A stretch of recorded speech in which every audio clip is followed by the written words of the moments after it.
안녕하세요. 대한민국의 안전한 교통문화를 정착하기 위한 특집 토크멘터리 태양을 피하는 불법 썬팅을 이야기하다의 진행을 맡은 이세창입니다. 오늘 저희는 대다수의 운전자들이 이용하고 있는 자동차 썬팅, 정확한 명칭으로는 틴팅이라고 하죠. 틴팅에 대한 다양한 이야기를 해보고자 하는데요. 우리가 그동안 무심코 지나쳤던 자동차 썬팅이 알게 모르게 우리의 삶과 교통문화에 적지 않은 문제와 사고를 일으키고 있다고 합니다. 그래서 보다 올바른 자동차 썬팅 문화의 올바른 정착을 위해 오늘 이 시간을 준비해 봤고요. 함께 이야기 나눠주실 대한민국 대표 자동차 전문가 두 분을 자리에 모셨습니다. 네, 안녕하세요. 대림대 미래자동차학부 김필수 교수입니다.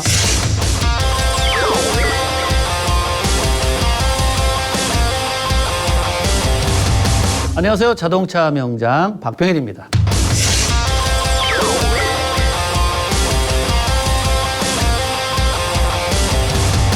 네, 그리고 법률적인 측면에서 도움 말씀을 주실 변호사님도 함께 해주셨습니다. 안녕하세요. 저는 법무법인 두 김한나 변호사입니다.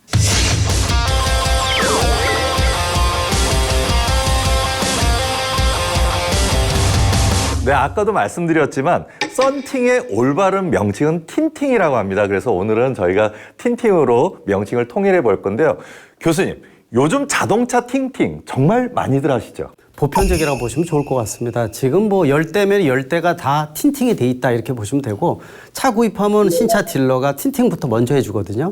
문제는 이제 틴팅 자체가 너무 진하게 한다든지 해서 안전에 영향을 주는 게 문제지 하나의 보편적인 문화로 자리매김했다 이렇게 보시면 더 좋을 것 같습니다. 그렇게 말씀하신 교수님의 자동차는 틴팅이 어떻게 돼 있습니까? 다 100% 돼 있습니다. 근데 이제 최근에 들어와서의 경향을 보면은 앞유리는 원래 틴팅을 안 했었거든요. 근데 여성 운전자들이 많으면서 실제로 햇빛에 노출되면은 타는 거 별로 좋아하지 않습니다. 그래서 그러다 보니까 앞유리까지 틴팅하는 것이 하나의 문화인데 제 차는 앞유리는 안 돼 있어서 뭐 하루낮을 운전하면 새까맣게 타는 건 어쩔 수 없다고 보고 있습니다. 명장님 자동차는 어떠세요? 당연히 했죠.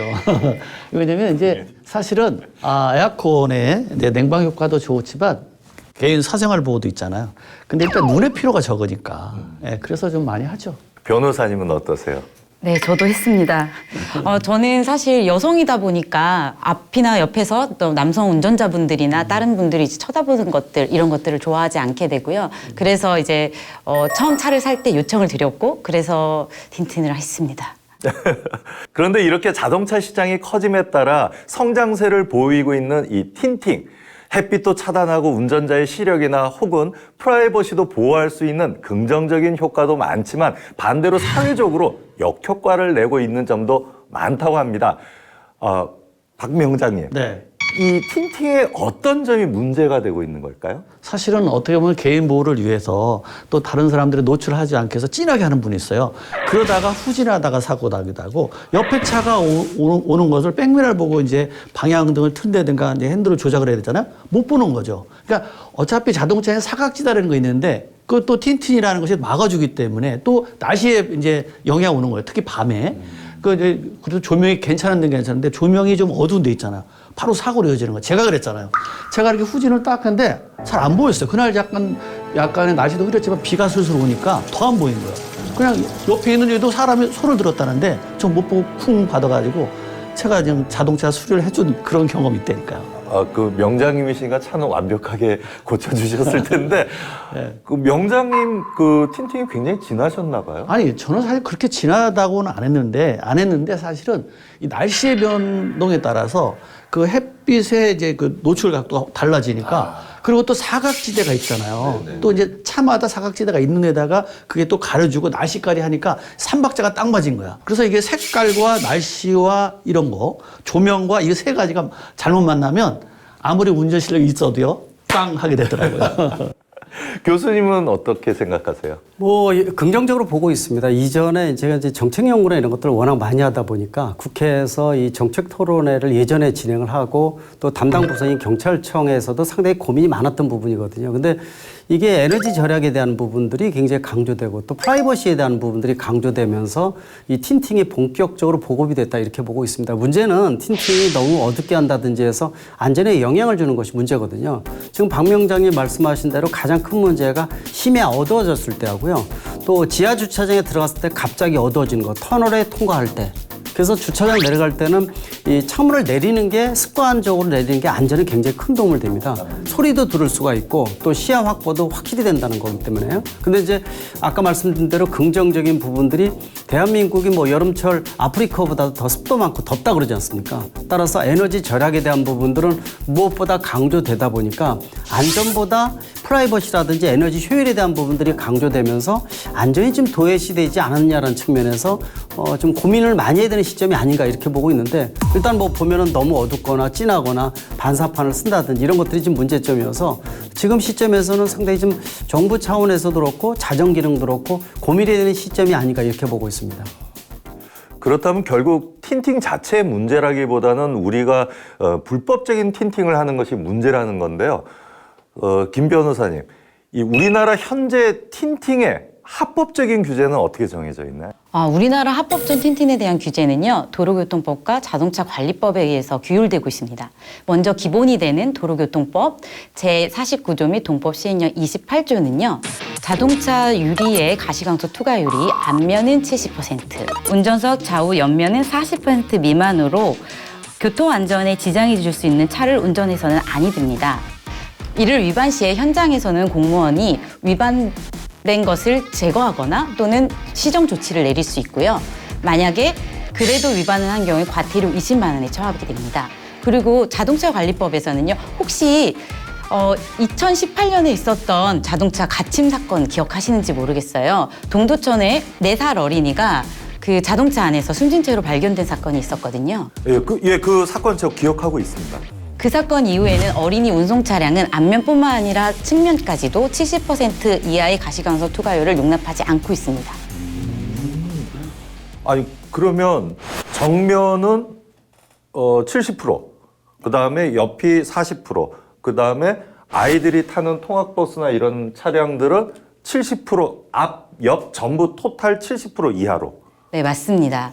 기준에 대해서 한번 설명드리고 싶은데요. 네. 100% 투과 가시광소 투과율인 경우는 완전 투명한 것이고요. 100이 투명한 네, 거고. 맞습니다. 네네네. 0으로 갈수록 어두워집니다. 지금 제 손에는 지금 현재 시중에서 거래되고 있는 불법 틴팅 필름이 와 있습니다. 우선 제가 보여드리는 이 필름이 이게 5%입니다. 네, 이게 5%짜리인데 지금 제 얼굴 잘 보이시죠? 시청자 여러분, 5%짜리면요. 지금 이 스튜디오에는 굉장히 밝은 조도를 가지고 있거든요. 혹시 제 얼굴 보이셨나요?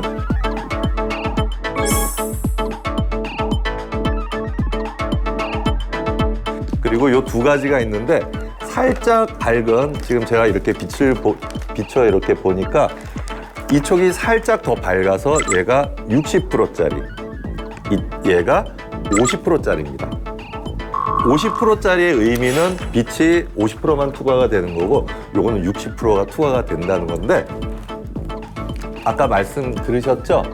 측면은 70%, 측면은 40%까지 쓸 수가 있고 전면은 70%입니다. 많은 분들이 전면을 까맣게 하고 다니는 분들 많이 계세요. 근데 저도 처음에 제가 중고차를 한번 샀을 때 썬팅이 딱 돼 있으니까 갑자기 낮에는 괜찮았어요. 근데 갑자기 그 지하로 들어간다든가 터널 들어가잖아요. 갑자기 컴컴해지는 거야. 네, 그래서 위험한 거 많이 느껴요. 네, 맞습니다. 이렇게 법적인 규제와 또 제한이 분명히 존재함에도 불구하고 도로에서 불법적인 틴팅을 한 차량을 저희가 참 찾기가 쉽습니다. 과연 이것이 어디서부터 문제인지 저희가 우선 틴팅에 대한 우리 시민들은 어떤 의식을 갖고 계신지 한번 조사해 봤습니다. 요청을 했습니다. 그 요청을 했을 때 차를 할 때 그렇게 해주던가요? 괜찮다고? 네, 어떻게 해줄지 물어보길래 걸리지만 않으면 법적으로 문제만 없다면 최대한 진하게 해달라고 요청을 했고 그렇게 가능하다고 해서 그렇게 했습니다. 그렇게 진하게까지는 하라고는 안 했는데 생각보다 나와 보니까 좀 진하게 됐더라고요. 네, 괜찮다고 해서 했는데 조금 그래도 불편한 점이 좀 있는 것 같아요. 밖에서 육안으로 볼 수 있을 정도로 돼 있습니다. 그럼 썬팅을 그렇게 옅게 한 이유가 혹시 따로 있으십니까? 네, 일단은 애들이 안에서 병치 구경 자체가 안 되고요. 지나가는 운전자 입장에서 지나가는 애들이 보이지 않아서 사고 위험도가 있기 때문에 하는 걸 좀 꺼려했습니다. 차 살 때. 아니요. 전혀 몰랐는데요. 그게 왜 불법인가요? 아니요, 전혀 모르고 있었고요. 그냥 그 기준도 저는 그 이제 그 썬팅을 하면은 그 색 농도에 따라서 아마 틀려질 거는 같은데 글쎄요, 뭐 홍보가 안 돼서인지 모르겠죠. 그 기준도 저는 모르고 있습니다. 혹시 지금 차량이 몇 %가 돼 있는지도 아니 몰라요, 저도 뭐 전혀 몰라요.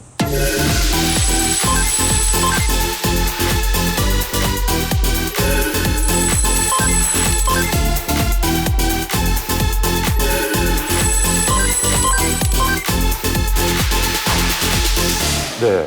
이 시민들의 인터뷰나 설문조사를 보면은 지나친 틴팅이 규제 대상이라는 거 어느 정도 다 인식하고 계세요. 그런데 어느 수준부터 불법이고 어디까지 합법적인 건지에 대한 인식이 좀 부족해 보입니다. 왜 그런 것 같으세요, 교수님? 제가 보기에는 인식 제고가 안 돼 있다 이렇게 보고 있습니다. 아까도 나왔지만은 기준도 잘 모르고 또 업체에서도 무작정 판매 목적으로만 진행하는 경우가 많거든요. 아까 변호사님 말씀하신 대로 분명히 40, 70에 대한 기준이 있습니다. 이게 이미 진행된 지 벌써 한참 됐는데 실질적으로 어떻게 보면은 시장에서 이 인식도 안 돼 있다 보니까 어떻게 보면 법 자체가 사장돼 있지 않느냐. 또 이 법 있으나 마나다라는 인식이 범용화돼 있는 것이 가장 큰 원인이 아닌가 이렇게 보고 있습니다. 법이 죽었다. 법은 있긴 있는데 죽어 있다는 얘기인데. 맞습니다. 그러니까 예를 들어서 우리 음주 같은 경우는 유일창호법이 강화되면서 한 잔이라도 마시게 되면 단속되고 굉장히 위험하고 또 형사처벌까지 받을 수 있다 이런 식을 많이 가지고 있거든요. 이게 살아있는 법이죠. 근데 사장돼 있는 법은 있지만은 적용을 거의 안 한다고 볼 수 있는 것이 사장돼 있다 이렇게 볼 수가 있습니다. 그리고 이거 단속하려면 40, 70 맞추려면 단속기 포터블 장비 있어야 되거든요. 이거 가지고 다니는 경찰 없습니다. 그러다 보니까 실제로 법을 아는 분들은 경찰하고 싸우는 분들도 있어요. 이깁니다, 도리어. 그러니까 그런 부분이 생길 정도니까 그만큼 지금 현행에서 틴팅 관련법은 사장돼 있는 법이다. 분명히 말씀드릴 수가 있습니다. 근데 나는 그래서 이걸 뭐 불법이니 뭐니 떠나서 그 틴팅 업체들한테 그 법을 넘어가는 건 하지 못하게 만들어야 돼요. 그렇잖아요? 그렇게 되면 이런 일이 없잖아요. 어쨌든 불법을 만약에 하게 되면 지금 약간의 과징금이라든가 이런 걸 법적으로 좀 가하면 이런 것이 좀 규제가 될 텐데 이게 지금 아직은 뭐 우리가 법은 있지만 업체도 그렇고 뭐 이렇게 관련돼서 장사하기 좀 바빠, 영업하기 바쁜 거지 그걸 소비자한테 잘 알려주는 게 이게 잘 안 돼 있어요, 사실. 네. 그 교수님. 네. 그러면은 이 법을 좀 강화를 해서 단속을 윤창호법처럼 강하게 하면 안 되나요? 이전에 이 지금 40, 70이라는 기준이 나오기 전에는 한 10m 떨어져서 경찰이 안에 있는 사람이 보이면은 단속을 안 하고 안 보이면 단속을 했어요. 그러니까 이게 추상적이지 않습니까? 그렇죠. 코에 걸면 코골이거든. 이거는 법이 아니죠. 사실 그러다 보니까 이제 40, 70이 나왔는데 이거 자체도 단속을 안 하고 또 예전에 이 틴팅이 활성화되기 전에 이 두 가지 부분이 강조됐어요. 아까도 처음에 제가 말씀드렸지만은 특히 여름철에 30도 이상 올라가는 것이 한두 달 계속 반복되다 보니까 에너지에 대한 부분들이 정부 정책에서 절감에 대한 것들이 많이 강조되던 시기였습니다. 그러다 보니까 실제로 에너지 절감이 틴팅이 굉장히 중요한 역할을 한다는 게 가장 먼저 강조가 됐었고요. 또 한 가지는 대부분의 이 자동차에 틴팅이 다 돼 있는데 이거를 제거하는 데 비용이 설치하는 비용보다 더 들어갑니다. 아, 그렇군요. 예, 틴팅을 띄고 긁어내는데 이 비용이 굉장히 높거든요. 이거 1인당 들어가는 비용이 수십만 원이에요. 재고 비용이. 그러다 보니까 이거 이 국민 여론을 보니까 이게 심상치가 않으니까 적용하기도 좀 어려웠었고 그러다 보니까 이게 반복이 되면서 지금까지 왔지 않았느냐 이렇게 보고 있는데 실제로 사고도 생기고 그러다 보니까 부정적인 시각이 커서 우리가 지금 이제 규제가 되고 자정 기능이 살아야 되지 않느냐 분명히 말씀드릴 수가 있습니다. 자정 기능이 살아야 된다. 변호사님 생각은 어떠세요? 요즘에 그 차량에서의 그 프라이버시, 나만의 공간이라는 느낌? 이런 것들에 대해서 이제 의식이 점점 더 높아지고 있기 때문에 틴틴이 더 활성화되고 있지 않을까 이런 생각이 듭니다. 그리고 아까 얘기하셨던 것처럼 이 틴틴 시공을 합법화하려고 한다면 차라리 업체를 제한을 한다든지 양벌 규정 같은 것들을 두는 것이 더 효과적이지 않을까 이런 생각이 좀 듭니다.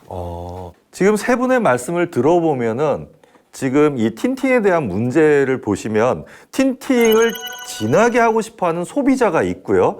그것을 공급해주는 공급자가 있고 그걸 관리하고 있는 법이 있습니다. 법에서 강하게 하자고 하니 그 여론이 나빠질 것 같고 그런데 소비자들은 인식이 애매모호하게 기준이 어딘지를 잘 모르시고 그러면은 공급을 하고 계신 공급자가 자정기능 좋은 말씀해 주셨는데 이거는 법에 저촉이 됩니다 안 됩니다를 정확하게 얘기해 주면 된다라고 볼 수도 있잖아요. 그렇죠. 네, 다 명장님처럼 이런 거 그 너무 연하면 아니 너무 진하면 안 돼요 이렇게 딱 집어서 얘기해 줘야 되는데 또 우리 구매자님들 요즘 목소리가 크시거든요. 내 돈 내고 하는데 왜 안 되냐고 그렇게 하시잖아요. 자, 그래서 저희 제작진이 직접 이 틴팅의 농도를 구매자 마음대로 할 수 있는지 직접 취재를 가봤습니다.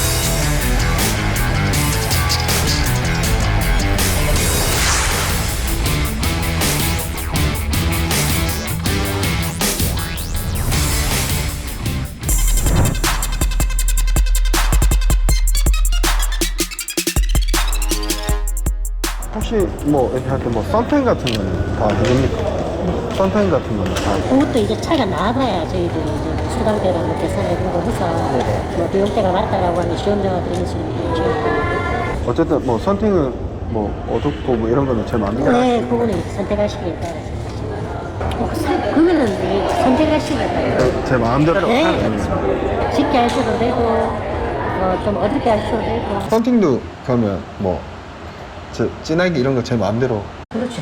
선택 가능하고 농도에 이제 알아서 뭐 앞에 요즘 제일 많이 하는 게 35% 앞에가 첫 구매는 15% 그거가 더 진하게 한다 그러면 뭐 앞에 뭐 저는 15% 아예 그냥 밖에서 안 봤으면 좋겠어가지고 맞습니다. 그럼 진하게 가시는 거죠. 그런 것도 다 가능한 거죠. 네, 가능해요.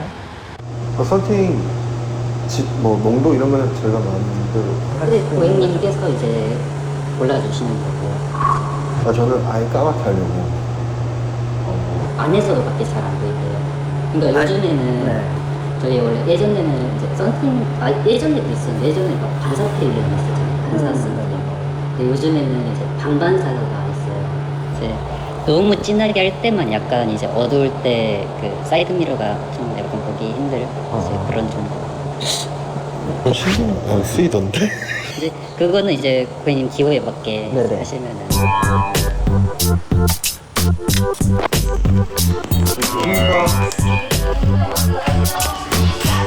그럼 오토로가 가능하긴 가능하죠. 근데 이제 그 뒤에 이제 책임을 찾는 제가 지금 옆에 있는 벤츠가 잡히는 거거든요. 요걸 봐도 됩니까? 어때요? 빛 반사돼가지고 잘 안 보인다 이런 거 그렇죠. 반사들은 말 그대로 프라이버시 보호대를 하는 거 그리고 그게 뭐 연예차들 거의 대부분 반사를 하세요. 어쩌면 걸릴 수도 있다 그래갖고 이제는 다 풀렸어요. 반사 반사 다 풀렸어요. 그게 그래서 사람들이 반사를 많이 하시는 거예요. 안에가 안 보이는 거예요. 안에 이게 그런 거 없어요? 이제 규제 같은 거 없어요? 다 풀렸어요. 그러면 기도하다는 차들 보면 반사 엄청 많은데 그거 다 받았어요. 규정은 다 풀렸어요. 풀린 지 한 2년 됐어요. 그래요? 네, 아마 많은 분들이 이런 상황을 경험하셨을 것 같은데요. 맨 마지막에 나온 사장님 절대 그러시면 안 됩니다. 규제가 풀린 거 아닙니다. 무조건 법적인 규제가 되어 있고요. 근데 너무 아쉬운 게 많은 분들이 너무 모르세요. 그리고 김 교수님, 왜 저렇게 업체에서 저렇게 규제가 풀렸다고 대놓고 얘기를 할까요? 사실은 이제 비싼 필름을 장착을 하게끔 유도한다 이렇게 보고 있습니다. 실제로 법에 대한 부분들은 많이 들어서 업체에서 전혀 모를 리가 없거든요. 그래서 가장 이제 위험한 것이 너무 껌껌하게 만들어서 뭐 5%, 10% 이런 것들 전혀 안 보이는 거. 그다음에 반사 필름이라고 해서 다른 사람의 눈부심을 일으키는 게 있습니다. 이거는 단속을 해줘야 되거든요. 근데 그거 자체도 지금 단속을 안 하는 게 문제고 또 중요한 것이 일반인들의 시각 아마 업체들도 그렇지만은요. 중요한 것이 짙은 필름일수록 에너지 효율이 좋다라고 생각을 합니다. 일단 짙으면은 이 안에 있는 에어컨도 덜 켜도 되니까 에너지 절약도 되고 잘 안 보이니까 프라이버시도 보장이 되고 이런 생각을 많이 가지거든요. 근데 실제로 짙은 필름이 에너지 효율이 좋느냐라고 봤을 때는 꼭 그런 게 아니라고 보셔야 될 것 같아요. 이거는 왜 그러냐면은 우리가 보는 빛과 우리 열을 차단하는 것은 완전히 틀린 파장이 틀린 부분들인데 그 부분에 대해서 잘못 인식하고 있다 이렇게 말씀드릴 수가 있습니다. 지금 에너지 효율을 잠깐 설명드리면 말씀하시는 게 우리 시청자 여러분들 검으면 껌껌하고 껌껌할수록 빛이 안 들어와서 안은 시원할 거다 생각하시죠? 그게 아니라는 말씀이신 거예요? 그렇죠. 맞습니다. 우리가 어릴 때 아마 과학 시간에서 많이 보셨겠지만은 태양빛이라는 것이 파장에 따라서 여러 가지 나눠져 있지 않습니까? 예를 들어서 가시광선이 있고 적외선이 있고 자외선이 있고 등등 굉장히 많거든요. 네. 근데 잘 아셔야 될 것 같아요. 우리가 짙은 필름이 에너지 효율이 좋다라는 것은 아, 태양빛이 안 들어온다 이렇게만 생각을 하고 있는데 이거는 보고 안 보이는 것은 가시광선이기 때문에 파장이 틀립니다. 그래서 가시광선이 잘 보인다라는 거는 뭐냐면은 우리가 필름 중에서 짙은 필름이 안 보인다 이렇게만 생각을 하고 있는데 실제로 짙은 필름이 열도 차단하는 건 아니거든요. 열에 관련된 것은 적외선이라는 겁니다. 그러니까 가장 중요한 것은 이 가시광선은 잘 투과가 돼서 잘 보이면서 이제 적외선에 대한 부분들은 잘 차단하는 거, 열을 차단하는 거. 그러니까 사실은 이 필름이 요새 기술이 많이 좋아지면서 예전하고는 틀리게 자외선, 적외선과 가시광선에 대한 구분을 확실히 차단해주는 이런 고급 기능성 필름들이 많이 나오고 있기 때문에 소비자가 이거를 선택을 해줘야 된다는 거죠. 그럼 명장님, 이게 합법적인 틴팅을 하면서도 지금 태양열을 차단할 수 있다는데 그게 어떤 걸 말하는 그러니까 우리가 걸까요? 투과율 얘기했잖아요. 네네네. 5%짜 쭉 했는데 투과율에 따라서 다를 것이 다른데 투과율에 따라서 다르지 않아요. 투과율이 어떻게 되든 간에 열 차단율 거의 97%. 그다음에 자외선 차단율 99%. 그다음에 과시광선 차단율이 거의 한 70% 가까이 되거든요. 이거는 색깔하고 상관없이 동등해요. 그렇기 때문에 썬팅을 하면 다 좋은 거예요, 사실은. 그러니까 너무 진한 거는 그냥 프라이버시만 도와주는 거지 나머지 뭐 아까 냉방 효과라든가 이런 거는 진하든 흐리든 다 있다. 그리고 가시광선이나 이런 것도 다 있다. 그래서 이 부분에 대해서 옛날에는 이런 거 있었어요. 그래서 어떻게 이 썬팅이 좋은 썬팅인지 아닌지 알았냐면 요새 장비가 없기 때문에 아주 이건 팁인데 굉장히 쉬운 방법이 있어요. 내 차가 정말 썬팅이 이렇게 가시광선이라든가 이런 거 잘 되고 있나 알 수 있으라면 신문지 한 장이면 됩니다. 신문지 한 장. 차에다가 신문지 한 장 딱 뒤에 넣고 다녔을 때 신문의 색깔이 변하면 안 좋은 거. 신문 색깔이 잘 안 변하잖아. 그럼 좋은 거. 왜 예전에 우리가 책 같은 거 오래 놔두면 왜 색깔이 누렇게 변했었잖아요. 그 얼마나 둬야 될까요? 아니 그냥 뭐 한 일주일만 있어도 다 아는 거지. 아, 일주일만 있어도 티가 나나요? 티가 나죠. 그러니까 뭐 한 달 놨을 때도 그 색깔이 안 변한다. 괜찮은 거예요. 근데 이 색깔이 계속 시간이 지나면 변한다. 안 좋은 거야. 그러니까 내 차 썬팅지가 좋은지 안 좋은지 그리고 내 피부를 타는지 안 타는지 이런 거 알고 싶으면 차에 신문지 하나 딱 열어놓고 아니면 이거 갖다 놔도 돼. A4 하얀 거 갖다 딱 놨을 때 변색되면 안 좋은 거, 변색 안 되면 괜찮은 거 이렇게도 알 수 있어요. 그 장비 없이도 간이 방법. 그럼 틴팅의 기능과 색깔은 실제적으로 연관성이 없는 건가요? 없어요. 전혀 모르셨어요? 네, 저는 솔직히 이제 어두울수록 더 가시광선 투과율이 이제 낮아지니까 더 안 타기도 하고 그리고 기능적으로도 더 좋다고 생각을 했어요. 네. 그러니까 지금 변호사님만 해도 법적인 부분에 대해서는 굉장히 해박하신데 이런 부분들을 우리 시청자 여러분들이 굉장히 모르시는 것 같아요. 어둡다고 살이 안 타고가 전혀 아니라는 게 이게 포인트입니다. 가시광선. 그래서 지금 아까 인터뷰에 나왔을 때 보면은 인터뷰에서 질문자조차도 내가 하는 썬팅이 몇 프로짜리냐고 묻지 그 자외선 차단율과 열 차단율을 물어보는 게 없었어요. 그래서 우리 시청자 여러분들 그 열 차단율과 가시광선 차단율은 전혀 다르고 자외선 차단율이 또 다르다는 거. 그리고 운전에 있어서 가장 중요한 부분 중에 하나가 이 시야 확보인데요. 시야 확보가 왜 중요한지 우선 화면으로 만나보시죠.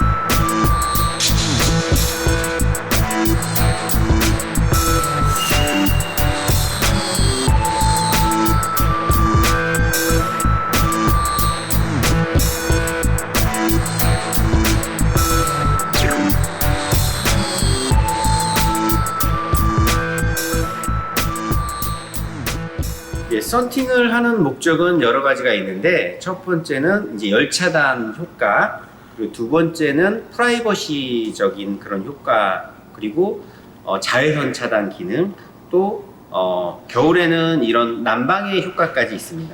썬팅이 짙으면 뭐 햇볕이 덜 들어와서 약간 시원한 느낌이 나는 건 있지만 실질적으로 열 차단이나 자외선 차단이나 이런 부분들은 결과적으로는 뭐냐면 필름의 성분에 따라 틀리거든요. 그런 등급에 따라 틀리거든요. 그래서 무조건 진하게 한다고 좋은 필름은 아닙니다, 사실. 그래서 그런 등급이나 성분을 보고서 차단율이 높은 썬팅지를 선택하면 더 좋은 효과를 보실 수 있습니다. 여기에 있는 적외선 램프에서 적외선 열 에너지가 강하게 나오는데 틴팅 필름의 종류에 따라서 얼마만큼 적외선 열 차단을 하는지 비교해 줄 수 있는 장치입니다. 일반적으로 많이 사용되는 어두운 틴팅 필름인데요. 적외선 열 차단 기능이 없는 이런 틴팅 필름은, 어두운 틴팅 필름은 몇 겹을 하더라도 적외선 열을 효과적으로 막아주지 못합니다. 하지만 적외선 차단 기능이 높은 틴팅 필름의 경우에는 이렇게 밝은 필름으로도 굉장히 효과적으로 적외선 열을 차단할 수 있습니다. 자, 그럼 적외선 램프를 켜서 한번 보겠습니다.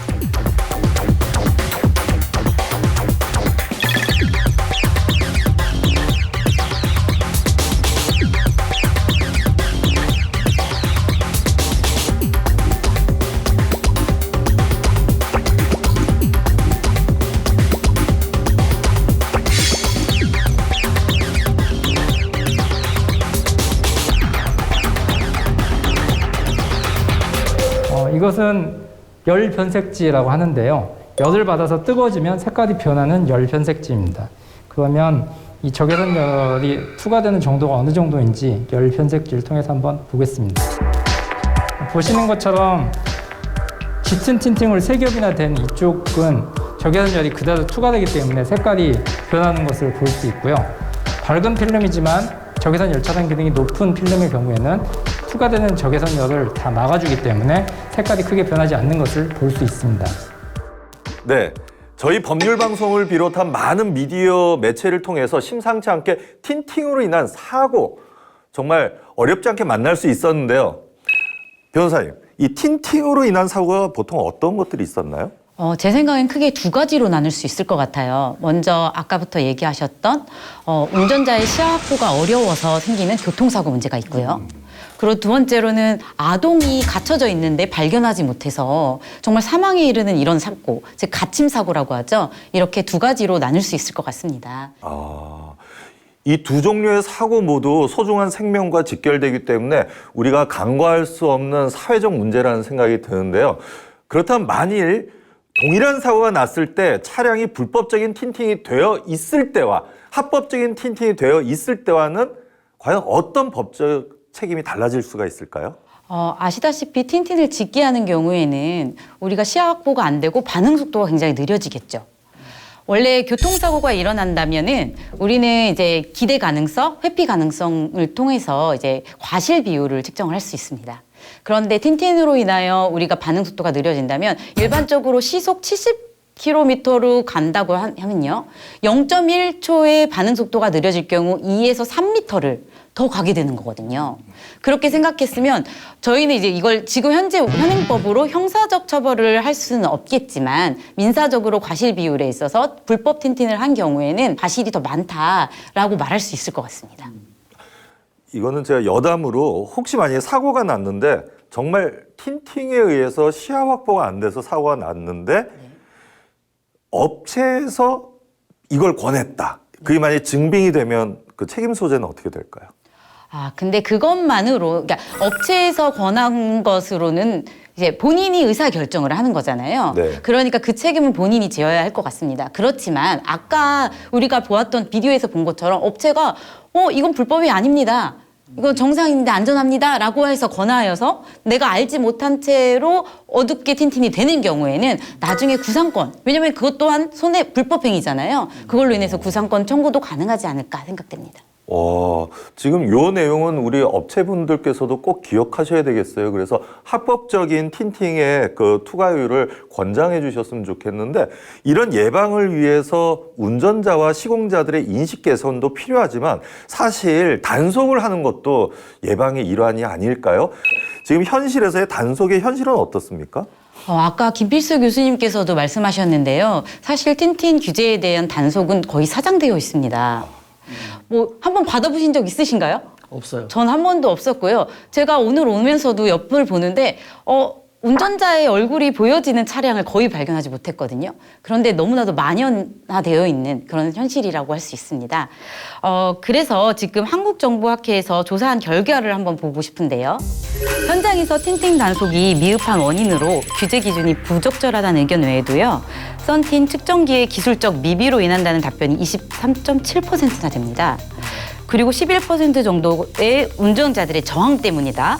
그리고 10.2% 정도는 예산 및 장비의 부족으로 조사되었다고 하니 단속하는 것 자체가 절대 쉬운 일이 아닌 것 같습니다. 이런 법을 만들 때는 이 기술적인 부분들이 완벽히 해결된 다음에 법을 만들어서 집행을 해줘야 되거든요. 근데 이게 언밸런스가 이루어지게 되면 이런 문제가 발생을 합니다. 그래서 좀 쇄신이 좀 필요하지 않나. 이 부분이 벌써 20년 동안 계속 반복되고 유명무실화되고 사장화됐다는 것은 상당히 큰 문제라고 분명히 보고 있지 않습니까? 그래서 아까도 이 전문가들께서 말씀하셨다시피 제일 중요한 게 업체들 또 이 소비자들 양벌 규정에 대한 것들도 굉장히 중요하고 또 장비에 대한 현실화를 통해서 실제로 일선에서 채찍 기능이 좀 필요합니다. 그리고 그렇다고 무작정 소급 적용하기는 어렵거든요. 아까 제거하는데 전 국민이 다 하나씩 다 하고 있는데 이거 문제가 있거든요. 이것에 대한 것들도 고민이 있어요. 그러나 소급은 안 되더라도 앞으로 새로 나오는 적용되는 부분들은 앞으로는 이렇게 강화를 하겠다고 또 유예 기간을 충분히 길게 뭐 2, 3년을 둔다든지 해서 미리부터 국민들한테 알린다든지 이런 여러 가지 부분들이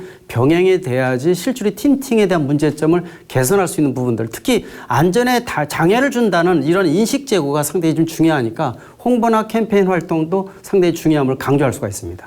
네. 그 명장님 생각에는 이걸 합법화를 더 빠르게 추진할 수 있는 방법이 뭐가 있을까요? 사실 뭐 단속밖에 없잖아요. 우리나라 사람은 단속을 해야지 말을 잘해요. 단속을 안 하면 말을 안 들어요. 굉장히 강하시네요. 여기는 그냥 채찍으로 가서. 단속을 하고 홍보를 해야죠. 일단 이제 올해가 공영방송 하잖아요. 이제 방송에서 하면 약간의 그런 데서 캠페인으로 하고 이런 부분을 사고 이제 발생됐던 거 여러 가지 사례들을 한 번씩 보여주면 내가 앞으로 저런 거 물어봐야 되겠구나 이렇게 돼야 돼요. 그리고 상식적인 또 알려줘야죠. 정보를 주면 그걸 잘 보게 돼 있어요. 예를 들어서 만약에 이게 틴틴을 좋은 거 했다 하더라도 몇 년에 한 번씩 교환할까? 이거 아는 사람 없잖아. 네. 이거를 가르쳐 주는 사람이 없어. 10년 정도는 무조건 교환해야 돼요. 네? 그래야 내 눈에 피로도 적게 하는 거예요. 그러니까 이런 정보도 줘가면서 뭔가 앞으로 이렇게 해서 단속도 할 거야 이렇게 좀 주면 정보도 얻고 이거 법적으로 내가 잘 지켜야겠구나 이렇게 두 가지를 병행하면 어떨까 하는 생각이 개인적으로 듭니다. 그러면 변호사님 입장에서는 지금 두 분께서는 당근과 채찍을 얘기하셨는데 그럼 법적으로 나라에서 이걸 끌고 갈 수 있는 개선책은 뭐가 있을까요? 저는요, 법적인 규제보다 1번은 아까 명장님께서 말씀하셨던 것 같이 인식 제고가 가장 중요하다고 생각합니다. 우리 이렇게 법률 방송에서 이야기를 하는 것, 그리고 많은 분들이 알게 되는 것, 이게 불법인지 얼마나 위험한지를 알아야 이 제도가 바뀐다고 생각하고요. 그리고 솔직히 법 심리학을 한번 보면요. 범죄 처벌의 가중, 얼마나 엄격하게 처벌하느냐 또는 얼마나 자주 빈번하게 적발하느냐 이 관계를 보면요 약간은 사실은 전자의 효율성이 더 높습니다. 그러니까 좀 더 엄격하게 처벌해야 된다는 거죠.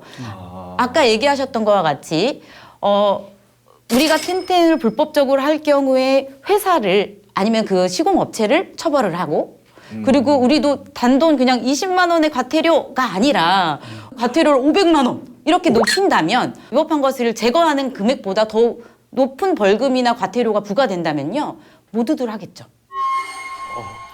그런 방법도 있다라는 것이니까 얼지 마시고요. 너무 놀랐어요. 아니 근데 그 법이 강한 거 맞아요. 왜냐면 그 고속도로에서 주말에 전용 차선 있잖아요. 예전에는 막 다니는 사람 봤거든요. 저도 한 번씩 했는데 그 벌금이 세더라고. 그러니까 못 가는 거예요, 이제. 그리고 최근에 음주운전도 투아웃 제도가 되면서 음주운전이 많이 줄었습니다. 근데 이제 고민은 좀 돼요. 사실은 이제 주로 많이 쓰는 게 이런 강력한 이 집행에 대한 것들이 후진국에서 많이 쓰거든요. 네. 예를 들어서 뭐 동남아 쪽에서는 자동차 마찬가지인 게 오토바이, 이륜차인데 적발되면 오토바이를 압수해버려요. 우리 차를 뺏어버리는 거 똑같거든요. 뭐 어떤 나라는 음주운전하면은 뭐 사형제도 뭐 이런 거 있잖아요. 네. 엄격하죠. 절대로 안 하죠. 근데 이게 뭐 아시겠지만은 이 모든 법에 대한 균형이 양형 기준이라는 게 있어서 맞습니다. 우리나라 이미 선진국으로 진입을 해서 무작정 그렇게 강력하게 하기는 어렵거든요. 형평성이 안 맞는 거죠. 다른 거는 이 사람을 죽었는데 과실치사를 했는데 1년 미만이다 뭐 이런 산하에 따라서 여러 가지인데 이거는 2년을 징역을 살아야 된다. 양형 기준에 대한 것들이 있어서 상당히 지금 고민이 되는 건데 아까 말씀드린 대로 어떤 당근과 채찍에 대한 균형을 어떻게 잘 맞춰주냐가 가장 중요한 포인트가 아닐까 이렇게 보고 있습니다. 아니, 근데 본인이 잘못해서 받는 건 괜찮은데 상대방한테 피해를 주는 건 좀 강해야 된다 이거지, 제 얘기는. 네. 그렇죠? 왜냐면 나로 인해서 다른 사람까지 피해를 주는 건 좀 강하게 하고 자기 혼자 손해보면 그건 네가 알아서 하고 이렇게 좀 가면 되지 않을까. 근데 영국에서 그런 걸 많이 쓰더라고요. 네. 영국 제도를 보게 되면은 주로 사고가 발생을 안 했을 때는 이 경미한 부분인데 적용을 하더라도요. 사고가 발생을 했는데 이게 원인이 됐다라는 부분이 나오면요. 굉장히 강력해서 벌칙 조항이 뭐 이 형사처벌 조항도 굉장히 강력하고 이런 부분들은 상당히 좀 참조할 필요가 있다고 보고 있습니다. 지금 틴틴 같은 경우는 사실 과태료만 부과되고 있습니다. 그러니까 형사처벌이 없거든요. 네. 범칙금도 없고요. 네. 그런데 저라면 차라리 아니면 행정적 명령을 발령하는 것도 하나의 방법입니다. 영국 같은 경우는 즉시 발견되는 즉시 그걸 떼내는 것. 아니면 옆에서 아니면 아까 얘기하셨던 것처럼 양벌 규정 같이 누가 이 원인을 제공하였는지를 발견해서 그 사람들에게 처벌을 가하는 거죠. 네, 좋습니다. 지금 전문가 여러분들께서 흥분하셨어요. 그러면 지금 주제를 가만 들어보시면 해외 얘기를 많이 하고 계신데 과연 해외에서는 어떤 사례가 있는지 저희가 VCR로 준비했습니다.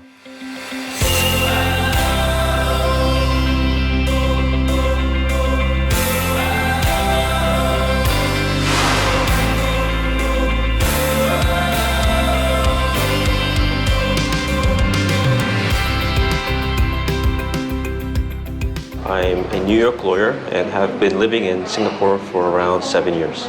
Yes, Singapore has several regulations regarding windows tinting. For example, the front window and the two side front windows of a vehicle must at least have 75% transmissibility of light. The back window of a vehicle and the two side back windows must have at least 25% transmissibility of light. The front window also must not be tinted to affect any transmission of electronic signals. And regarding offenses for violations of any of these LTA regulations, the car owner, the vehicle owner, or the workshop that has been involved with the modification of the vehicle and its windows can be subject to up to 3 months imprisonment and or up to 5,000 Singapore dollars in fines. Repeat offenders will have compounded penalties.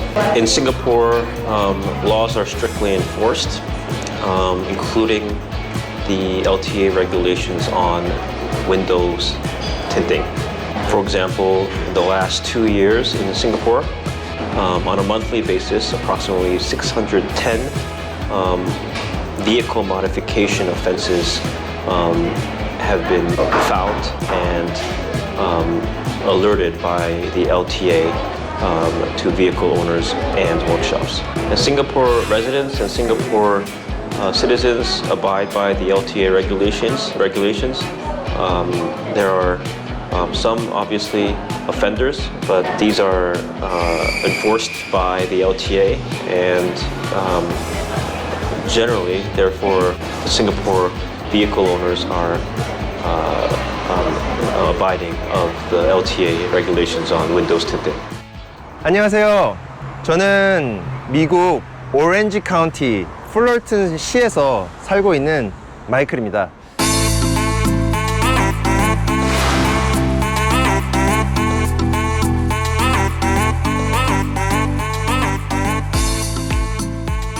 여기 법적 규제는 앞쪽 유리에는 그 어떤 것도 붙여서는 안 되는 게 규제인데요. 위에 한 10cm 정도의 두께로 바이저 구간이라고 하는데 거기에는 틴팅을 할 수 있게 허용을 하고 있습니다.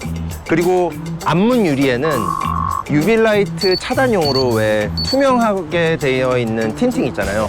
그것만 허용을 하고 있고 그 어떤 색의 짙음도 허용하지 않고요. 뒷문 유리와 뒤쪽 유리는 그 어떤 색의 짙음도 상관없이 모든 틴팅을 허용하고 있습니다. 이렇게 법적 규제가 있기는 한데요. 재밌는 거는 앞문 유리, 운전자가 있는 그 앞문 유리에도 틴팅을 많이들 하고 계세요. 왜냐하면 그런 법적 규제를 알고 있다 하더라도 관례상 아니면 친구들로 통해서 아니면 이웃들로 통해서 들은 바 틴팅 때문에 티켓을 받은 적이 없기 때문입니다. 틴팅 때문에 티켓을 받은 적이 있냐 물어보면 틴팅 때문에 티켓 받은 적은 없다. 대부분 다른 위반 때문에 틴팅 티켓까지 합쳐서 받은 적은 있다고 하더라도요. 틴팅 티켓은 어떤 티켓을 주냐면 Fix It 티켓을 줍니다. Fix It 티켓. 그래서 정정을 해라 라는 티켓인데요. 틴팅된 유리에서 틴팅을 떼고 제거한 다음에 그것을 코트나 경찰서에 가시면 거기서 정정 증명서를 사인해 줍니다.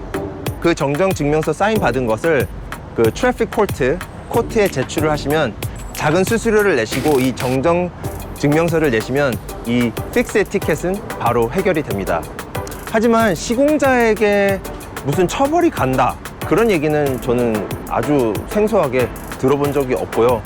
만약에 그렇다면은 앞쪽에 윈도우의 앞문 유리에 그렇게 틴팅을 하는 차가 이렇게 많을 이유가 없죠. 많을 수가 없는 거고요. 네, 이것으로 모든 질문에 대해서 답변을 드렸는데요. 저도 이 질문에 대해서 조금 조사를 하다 보니까 다른 나라나 다른 주는 어떤 규제를 갖고 있는지 매우 궁금합니다. 이만 로스앤젤레스 코리아타운 다월정에서 마이클이었습니다. 감사합니다. 네, 다른 나라의 사례를 보고 왔는데요. 김한나 변호사님, 또 다른 나라에서는 어떤 사례가 있을까요? 독일 같은 경우는 아까 말씀드렸던 것처럼 형사처벌 중에 하나죠. 범칙금이 있고요. 그 자리에서 떼내게 합니다. 그리고 일본 같은 경우는 우리가 계속 얘기했던 것과 같이 실제로 시공한 업체에게 양벌 규정을 적용하고 있습니다. 확실히 우리나라보다는 이 법적으로 굉장히 강력하다는 생각이 드는데요. 저 교수님, 실제로 틴팅의 이 농도가 우리나라가 조금 진한 편인가요? 많이 진한 편이죠. 실질적으로 그래서 해외 선진국을 아마 여행을 많이 가보시니까 보시겠지만은 차가 안에 사람이 다 들여다보여요.